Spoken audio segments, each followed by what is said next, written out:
Ethene, अभी हम लोगों ने फार्मूला बनाया था C2H4।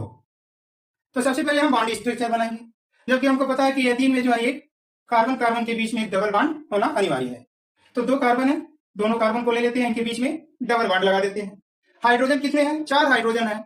2 हाइड्रोजन पहले कार्बन से और 2 हाइड्रोजन दूसरे वाले कार्बन से अटैच कर देते हैं।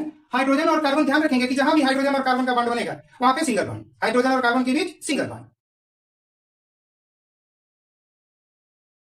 तो इस तरह से अब काउंट कर लेते हैं। 2 कार्बन एटम 1 2, 2 कार्बन एटम हो गए।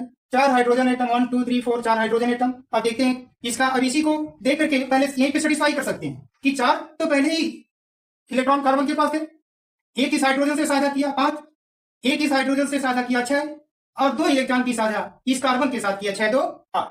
और यही प्रोसेस इस वाले कार्बन के साथ भी हो रहा है। अब इसी को देख करके बॉन्ड स्ट्रक्चर हो गया, इसी को देख करके हम लोग इलेक्ट्रॉन डॉट स्ट्रक्चर को इजीली बना सकते हैं। पहले 2 बड़े बड़े गोले कार्बन के लिए,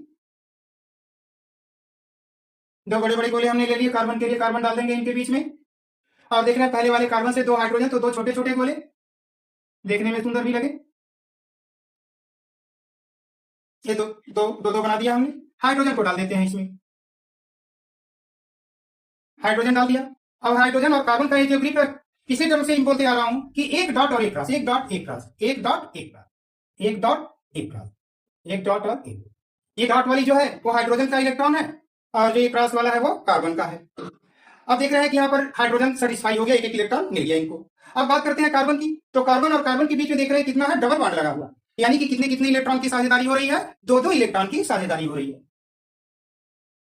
तो इस प्रकार से देख रहे हैं ये डबल बॉन्ड में कितने इलेक्ट्रॉन आते हैं, 4 इलेक्ट्रॉन।